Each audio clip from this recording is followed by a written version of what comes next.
silencio, como un merecido homenaje a quienes perdieron la batalla ante la contingencia sanitaria COVID-19.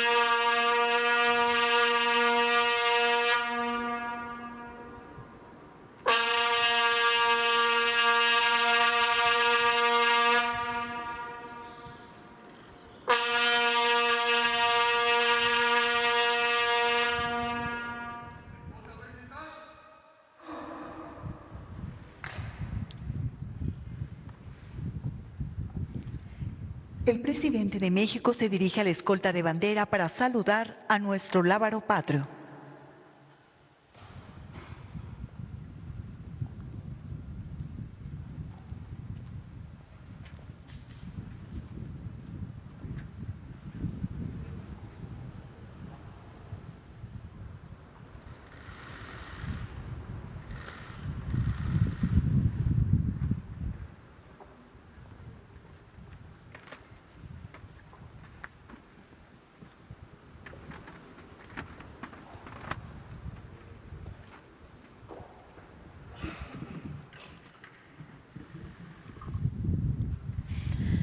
A continuación, se rendirán los honores al presidente constitucional de los Estados Unidos mexicanos y comandante supremo de las Fuerzas Armadas.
Favor de tomar asiento para escuchar el mensaje que dirige el licenciado Andrés Manuel López Obrador, presidente constitucional de los Estados Unidos mexicanos.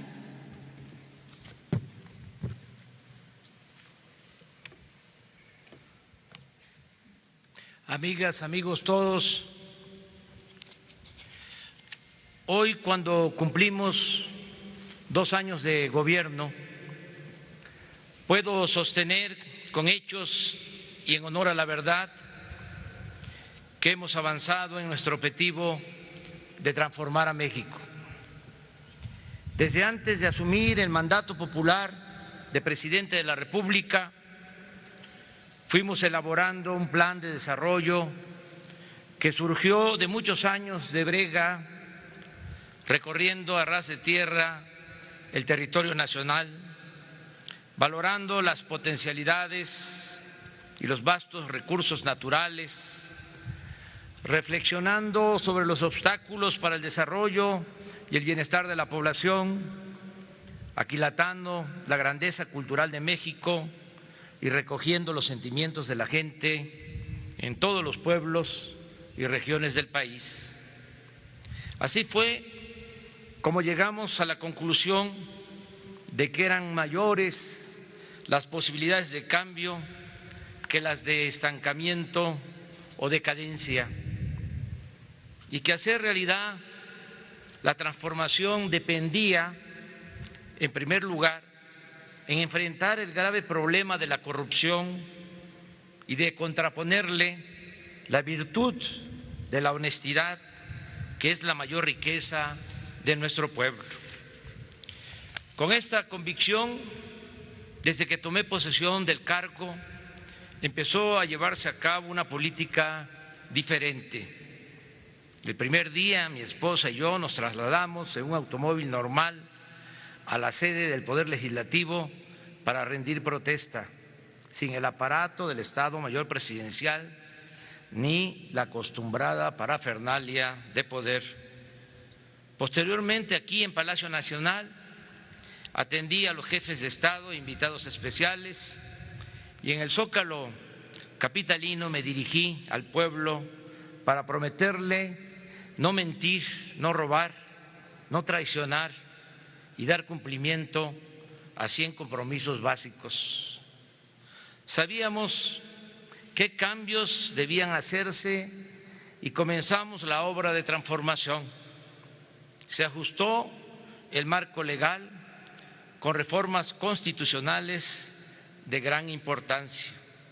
La corrupción, el robo de hidrocarburos y el fraude electoral se convirtieron en delitos graves.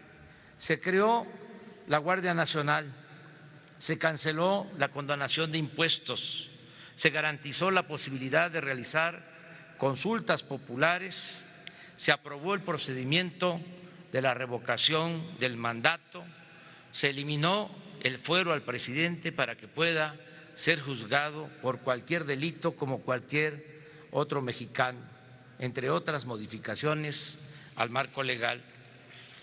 De inmediato comenzamos a combatir la corrupción y a poner en práctica una política de austeridad republicana.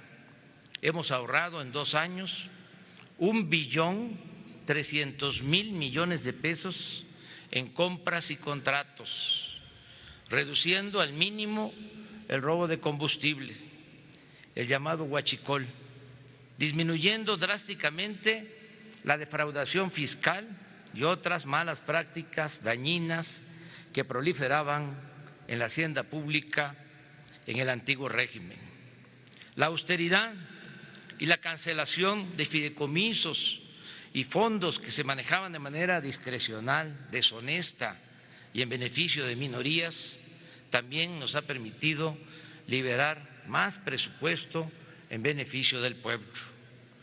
Con esta fórmula de combatir la corrupción y gobernar sin lujo ni frivolidad, hemos podido cumplir los compromisos de no endeudar al país, no aumentar impuestos, no subir los precios de los combustibles y, lo más importante, esta nueva política económica fincada en la moralidad nos ha permitido financiar programas sociales para el bienestar de nuestro pueblo, en especial para los más pobres y marginados.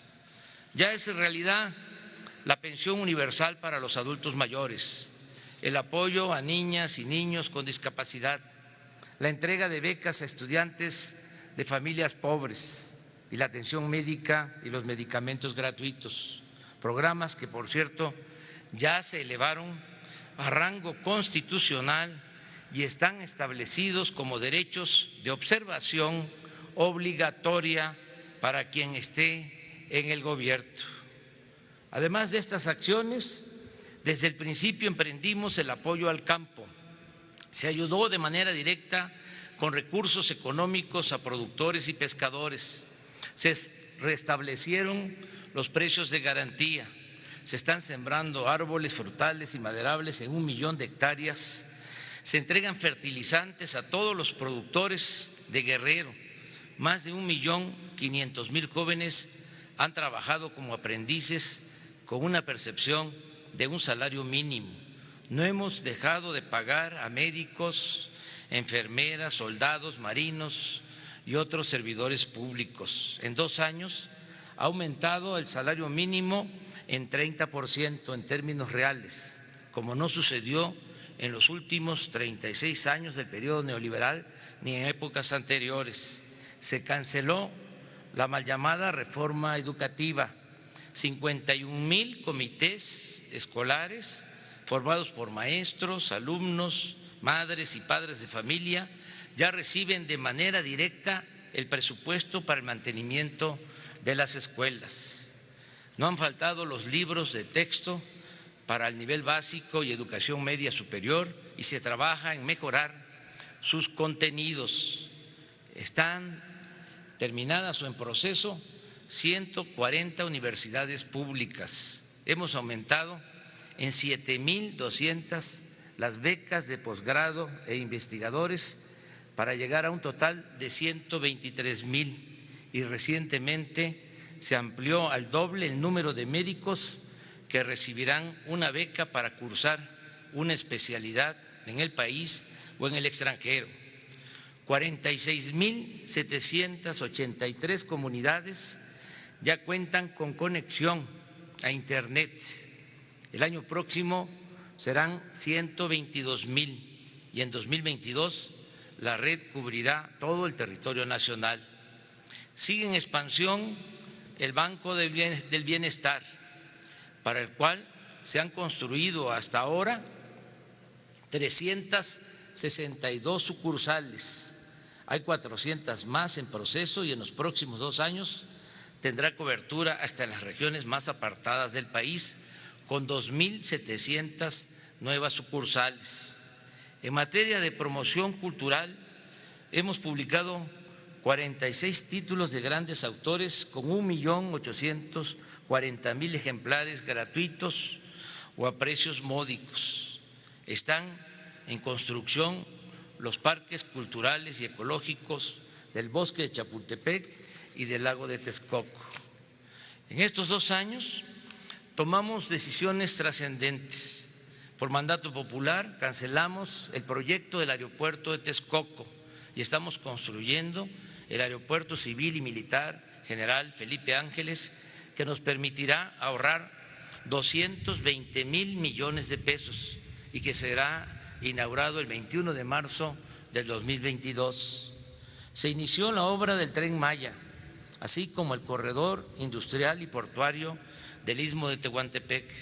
Se estableció la política de apoyo a la frontera norte con disminución de impuestos, reducción al precio de los combustibles y aumento al doble del salario mínimo. Lo mismo se aplicará desde enero próximo en la frontera sur en cuanto a estímulos fiscales. Por ejemplo, Chetumal volverá a ser zona franca. Avanzamos en el rescate de Pemex y de la Comisión Federal de Electricidad, empresas públicas a las que la corrupción y la embestida privatizadora pusieron al borde de la desaparición.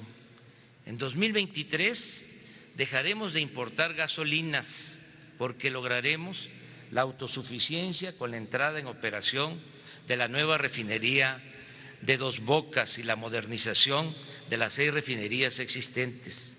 Reitero que hemos cumplido el compromiso de no aumentar el precio de los combustibles y la energía eléctrica. Y agrego un dato: la gasolina ahora es más barata que cuando empezamos a gobernar. Mucho habíamos avanzado en las decisiones y las acciones para transformar a México cuando en marzo de este año llegó al país la pandemia del nuevo coronavirus, que además de sufrimiento por la pérdida de miles de vidas, nos obligó, como a casi todos los otros países, a tomar medidas de mitigación que paralizaron la economía, afectaron las actividades productivas e incidieron en un incremento del desempleo tanto en el sector formal como en el informal en todo el territorio nacional. Pero en vez de quedarnos con los brazos cruzados, decidimos enfrentar tanto la crisis sanitaria como la económica, con entrega, eficacia y con estrategias no convencionales que nos han permitido ir saliendo poco a poco de la adversidad por el bien del pueblo y de nuestra nación. En cuanto a las acciones para combatir la pandemia, informo que a pesar de heredar un sistema de salud en ruinas, minado por la corrupción, logramos terminar de construir 130 hospitales y reconvertimos 971 para atender pacientes con COVID-19. Se han instalado 32.203 camas generales y 10.735 con ventiladores. Se capacitó a 193.645 médicos generales. Se compraron equipos, se contrató a 71,000 trabajadores de la salud y gracias al apoyo del pueblo, de las enfermeras y de los médicos que han puesto en riesgo hasta sus vidas, y a los directivos encargados de conducir toda esta estrategia, no nos hemos visto rebasados. Hemos procurado que a ningún enfermo le falte atención médica y hospitalaria y hemos salvado miles de vidas. No podría dejar de mencionar la solidaridad, el humanismo demostrado por fundaciones de empresas y hospitales privados que desde los primeros días de la pandemia nos están apoyando para atender enfermos de COVID y de otros padecimientos. Asimismo, hemos establecido relaciones con farmacéuticas y gobiernos internacionales para obtener y aplicar lo más pronto posible la vacuna contra el COVID.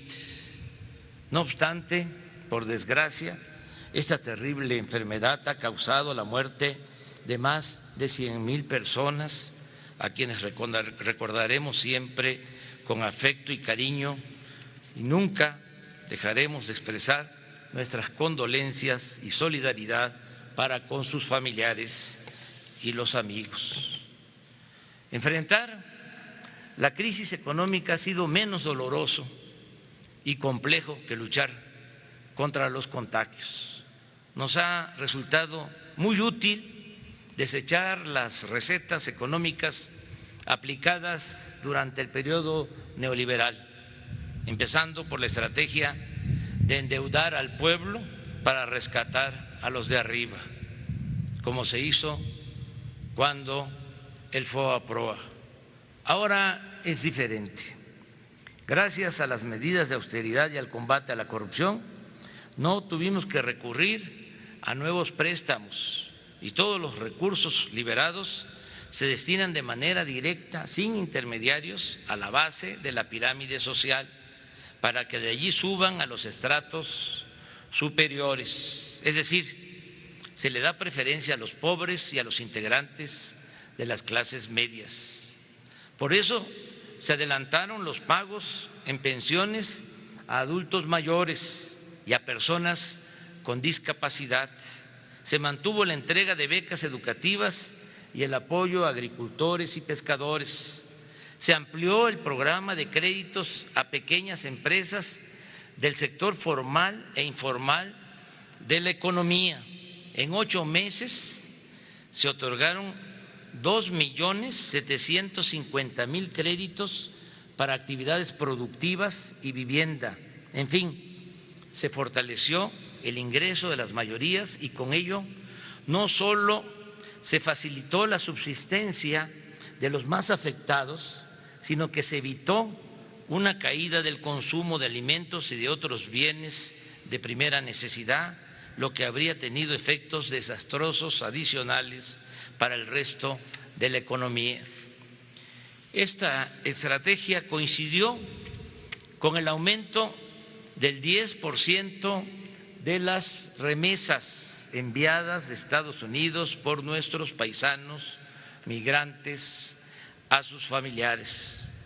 Este año a pesar de la pandemia, esos envíos de dinero llegarán a la suma récord de 40,000 millones de dólares, lo cual beneficiará a 10 millones de familias que están recibiendo en promedio $350 mensuales.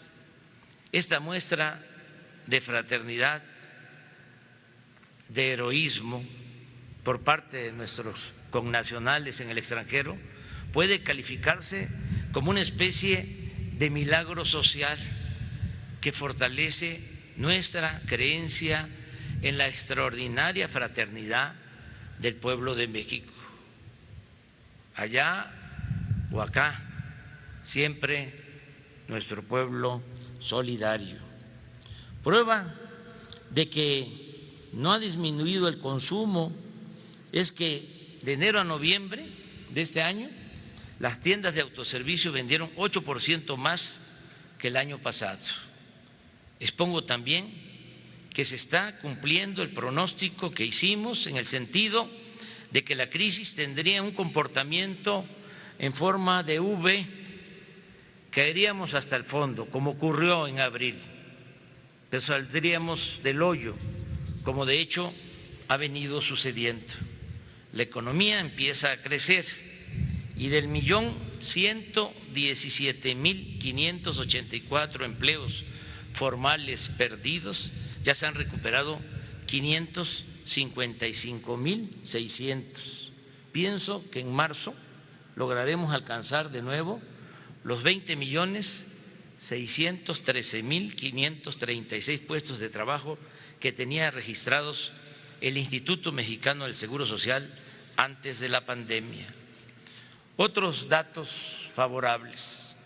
A pesar de la crisis sanitaria, en los 2 años que llevamos en el gobierno, nuestra moneda no se ha depreciado y los ingresos de la hacienda pública han disminuido muy poco, 3% con relación al año pasado. También hemos avanzado en la solución al grave problema de la inseguridad y la violencia que nos dejaron los gobiernos anteriores. En esta materia, la prioridad ha sido atender las causas que llevaron a la descomposición social, con la premisa de que la paz es fruto de la justicia. En mi gobierno, la autoridad no se asocia con la delincuencia. No hay impunidad para nadie y aunque todavía falta mucho para pacificar al país, sostenemos con hechos que se revirtió la tendencia al alza en la mayoría de los delitos que se cometían. Según datos del INEGI, el año pasado hubo menos homicidios que en 2018 e informo que en los 11 meses de este año, en comparación con el mismo periodo del 2018, los delitos del fuero federal se han reducido en 30% y en general, de 11 delitos de alto impacto del fuero común, 8 han presentado una disminución considerable. Por ejemplo, el robo a casa habitación se ha reducido en 23%, el robo a transeúnte en 30%, el robo en el transporte público colectivo en 42%, el robo en transporte público individual 8%, el robo de vehículo 35% menos, el robo a transportistas 26%, el robo a negocios 15% y el secuestro ha bajado 29%. Las únicas excepciones han sido el homicidio doloso, el feminicidio y la extorsión, que han aumentado en 3.8%, 8.9% y 21% respectivamente. En el combate a las organizaciones delictivas se respetan los derechos humanos. Las fuerzas federales no cometen masacres ni se remata a los heridos. Por ejemplo, en 2011 y 2012 en plena guerra contra el narcotráfico, en enfrentamientos con militares y marinos, hubo 1.750 civiles heridos y detenidos, pero 2.459 fallecidos en esos enfrentamientos, es decir, un índice de letalidad de 709 personas más que perdieron la vida. En cambio, en los 2 años que llevamos en el gobierno, 631 personas han sido heridas y detenidas, pero solo han muerto en esos enfrentamientos 507. O sea, el índice de letalidad es de 124 fallecidos menos. En otras palabras, a diferencia de antes, la proporción de muertos es inferior a la de heridos y detenidos. Se demuestra así que nos mueve una convicción de justicia, no de exterminio, y que en el restablecimiento de la seguridad priorizamos el respeto a la vida. En fin, a pesar de los vicios, el caos y la gravedad del problema que heredamos, con la nueva política de seguridad pública hemos ido avanzando para conseguir la paz. En la última encuesta del INEGI sobre percepción de inseguridad de los ciudadanos, se reportó la cifra más baja en 5 años. Aclaro que todo lo realizado en esta materia es fruto del trabajo perseverante y coordinado de las secretarías y organismos que integran el Gabinete de Seguridad y Protección Ciudadana. La Guardia Nacional ha resultado de gran apoyo. A pesar de su reciente fundación, ya es una corporación profesional, disciplinada, con 98,000 elementos que permanecen desplegados en 176 coordinaciones regionales del país, en los 32 estados de la República. El próximo año tendremos presencia en 266 coordinaciones territoriales con 150,000 policías, oficiales y mandos. Además, ya se han terminado 87 cuarteles, están en proceso de construcción 85 más y en 2021, el año próximo, habremos terminado de construir todas las instalaciones de la Guardia Nacional en el país. Reconozco y agradezco el respaldo incondicional de los soldados y marinos de México, que nos han apoyado en labores de seguridad pública, porque ahora lo permite la Constitución. Nos han ayudado en la protección de instituciones estratégicas, en la noble aplicación de los planes Marina y DN3, en auxilio a la población afectada por sismos, inundaciones, ahora con la pandemia y otras calamidades.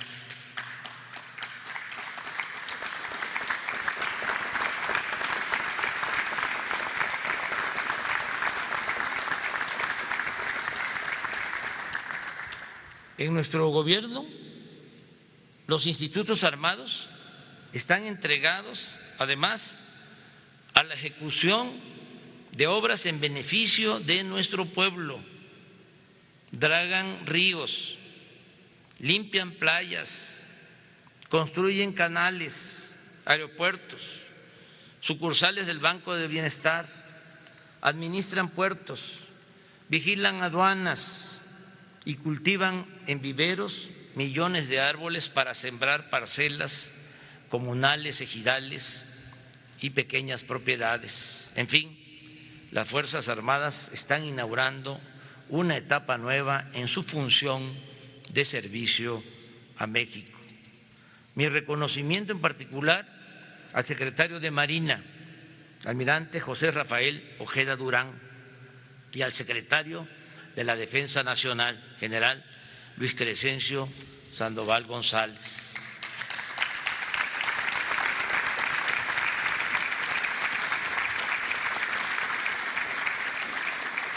Amigas y amigos, de 100 compromisos presentados hace 2 años en el Zócalo, hemos cumplido 97.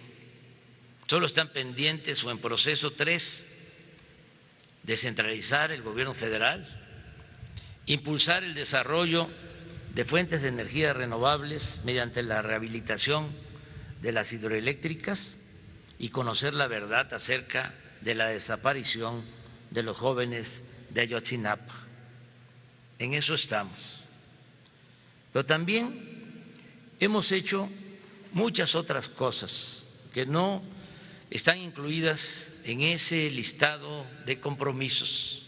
Por ejemplo, terminamos el tren suburbano de Guadalajara y continuamos con el tren de Toluca a la Ciudad de México. Rehabilitamos los aeropuertos de Tuxtla Gutiérrez, de Chetumal y el aeropuerto capitalino. Hemos invertido 28,000 millones de pesos en el mantenimiento de 40,000 kilómetros de carreteras del país, logrando que del 35% que estaba en mal estado, solo nos falte reparar el 15%. Se está limpiando de corrupción con agua, Capufe, el Instituto Nacional de Migración, las aduanas, las administraciones portuarias integrales, las API, y el Servicio de Administración Tributaria, el SAT. Las Islas Marías dejaron de ser penal y se convirtieron en el Centro de Educación Ambiental y Cultural Muros de Agua José Revueltas. No hemos otorgado ninguna concesión minera.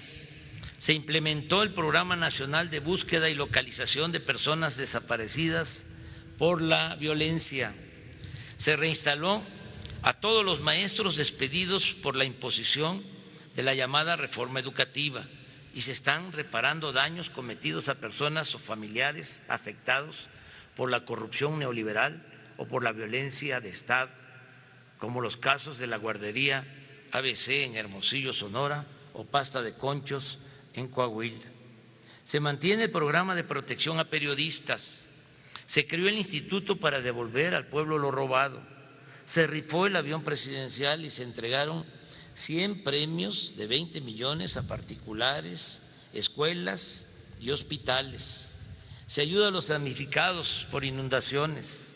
El gabinete está integrado en un 50% por mujeres y por primera vez en la historia una mujer, la licenciada Olga Sánchez Cordero, se desempeña como secretaria de Gobernación y Rosa Isela Rodríguez Velázquez está a cargo de la Secretaría de Seguridad y Protección Ciudadana. Hemos realizado 504 conferencias de prensa de 7 a 9 de la mañana, de lunes a viernes. He visitado como presidente todos los estados del país, unos 4 veces y otros hasta en 26 ocasiones. Entró en vigor el nuevo tratado comercial con Estados Unidos y Canadá. Se aprobó la nueva ley laboral para garantizar el voto directo y la democratización de los sindicatos. No hemos tenido ningún conflicto con el Magisterio Nacional. Se han basificado a 300,000 trabajadores de la educación. Se han entregado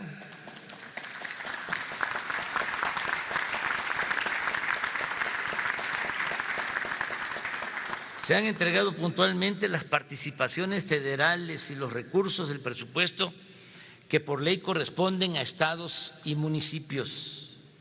La independencia del Poder Legislativo, Judicial y de la Fiscalía General de la República es una realidad. No se fabrican delitos ni se espía a opositores. La inflación está controlada. No existe escasez de alimentos, materias primas o combustibles. Funciona normalmente el sistema financiero. Solo han habido 18 huelgas de trabajadores. Las manifestaciones de protesta se han garantizado y se han reducido al mínimo. Los créditos del Infonavit y del Foviste se entregan de manera directa a los trabajadores y no hay desalojos por causas o deudas contraídas con estos organismos. Ofrecimos asilo al expresidente Evo Morales y a sus colaboradores. No tenemos conflicto con ningún gobierno en el mundo. No se han violado los derechos humanos de migrantes. Se permitió la entrada a organismos internacionales para vigilar nuestro país sobre el cumplimiento de los derechos humanos. No ha habido apagones ni falta de agua. Se resolvió el problema del desabasto de gasolina que se originó por el combate al robo de combustible y se adquirieron 612 pipas o carros tanques que opera la Secretaría de la Defensa Nacional. Hay información permanente sobre quién es quién en los precios. Se inauguró el túnel emisor Oriente para evitar inundaciones en el Valle de México. Nuestro país fue electo casi por unanimidad para integrar el Consejo de Seguridad de la ONU.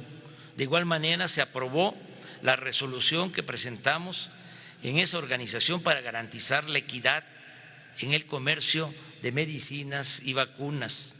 Se estableció el sistema de educación por Internet, radio y televisión. Se montaron 1.530 exposiciones artísticas y arqueológicas en México y en el extranjero. Se celebraron los actos cívicos del grito y el desfile de independencia, así como la conmemoración del inicio de la Revolución Mexicana. 925 deportistas y entrenadores de alto rendimiento han recibido de manera directa apoyos para su preparación por un monto global de 500 millones de pesos.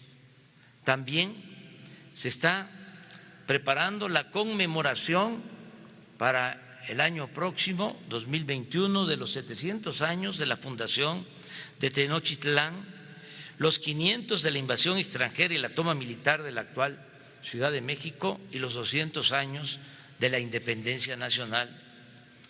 Como alternativa al Producto Interno Bruto, se está elaborando el índice de bienestar. Se lleva a cabo el proyecto Agua Saludable para la Laguna de Coahuila y Durango. Se ha consolidado el Servicio de Protección Federal para prestar seguridad a las secretarías y organismos de la Administración Pública Federal. Ha iniciado el proyecto de construcción del nuevo aeropuerto de Tulum, Quintana Roo. Se están creando escuelas para la formación de deportistas y maestros de educación física. Se aplica un nuevo etiquetado en alimentos para evitar el consumo de productos chatarra. Se incorporó a la enseñanza pública la nueva materia Vida Saludable y se instaló una comisión para impulsar el Plan de Justicia para el Pueblo Yaqui del Estado de Sonora, entre otras acciones. Pero lo más importante es que ya están sentadas las bases de la transformación. A 2 años de ocupar la presidencia, puedo afirmar que ya logramos ese objetivo. Repito, sentar las bases para la transformación de México. ¿En qué consiste el sentar las bases para transformar a México? Consiste en que ahora se respeta la Constitución, hay legalidad y democracia, se garantizan las libertades y el derecho a disentir, hay transparencia plena y derecho a la información, no se censura a nadie, no se violan los derechos humanos, no se reprime al pueblo, no se organizan fraudes electorales desde el Poder Federal.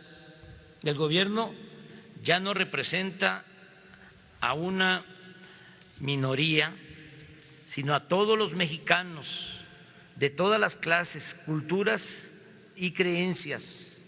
Se gobierna con austeridad, se gobierna también con autoridad moral. No se tolera la corrupción ni se permite la impunidad. En la práctica no hay fueros ni privilegios. Se atiende a todos, se respeta a todos, pero se le da preferencia a los pobres. Se protege la naturaleza, se auspicia la igualdad de género, se repudia la discriminación, el racismo y el clasismo. Se fortalecen valores morales, culturales y espirituales. Se cuida y se promueve el patrimonio cultural e histórico de México. México, nuestro gran país, es una nación libre y soberana, respetada y respetable para el resto del mundo. Se lucha por la paz y nos encaminamos a vivir en una república justa, libre, democrática, soberana y fraterna. Es un timbre de orgullo el que, a pesar de la crisis sanitaria y económica que provocó la pandemia y con todo el sufrimiento causado, no dejamos de trabajar para consumar la cuarta transformación de la vida pública de México.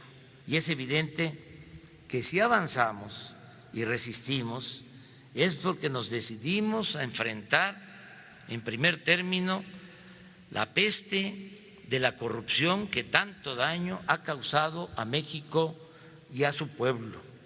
Esto lo ha sabido el pueblo, lo ha sabido la gente desde hace mucho tiempo, pero es ahora que se comprende mejor y se siente como una realidad, porque el dinero que antes se robaban ahora llega a los de abajo, a los olvidados, a los vecinos, a los marginados de nuestro país. Puedo afirmar a este respecto que el 70% de los hogares de México recibe, cuando menos, un programa de bienestar o se beneficia de alguna manera del presupuesto nacional, y que el resto, el 30% de los mexicanos con mejores condiciones económicas y de trabajo, tampoco los hemos dejado en el desamparo. Ellos obtienen la satisfacción de tener condiciones para seguir progresando y vivir en paz, sin miedos ni temores, con la dicha enorme que produce a cualquier ser humano de buenos sentimientos el llevar a la práctica el principio fundamental del amor al prójimo y el servicio a los semejantes. Amigas y amigos, no todo es perfecto, ni aspiramos al pensamiento único ni al consenso. Estamos conscientes de que existe oposición a nuestro gobierno y eso es legítimo y normal en una auténtica democracia. Máxime cuando se está llevando a cabo una transformación profunda, impulsada por nuevas ideas liberales que buscan acabar con privilegios de minorías conservadoras acostumbradas a medrar al amparo del poder económico o del poder político. Sin embargo, la mayoría de los mexicanos está respaldando a nuestro gobierno. En la última encuesta, porque yo tengo otro dato, el 71% de los mexicanos, 71% de los ciudadanos mexicanos desean que sigamos gobernando y con eso tenemos.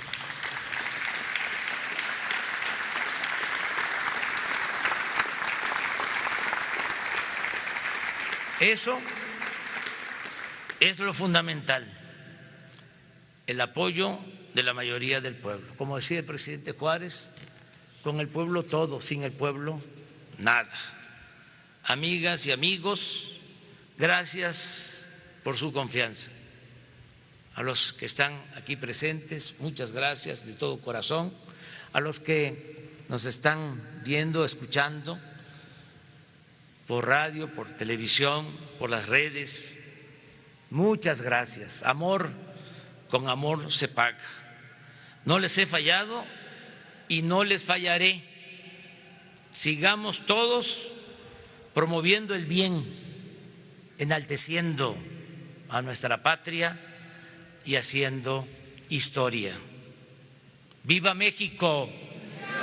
¡Viva México! ¡Viva México!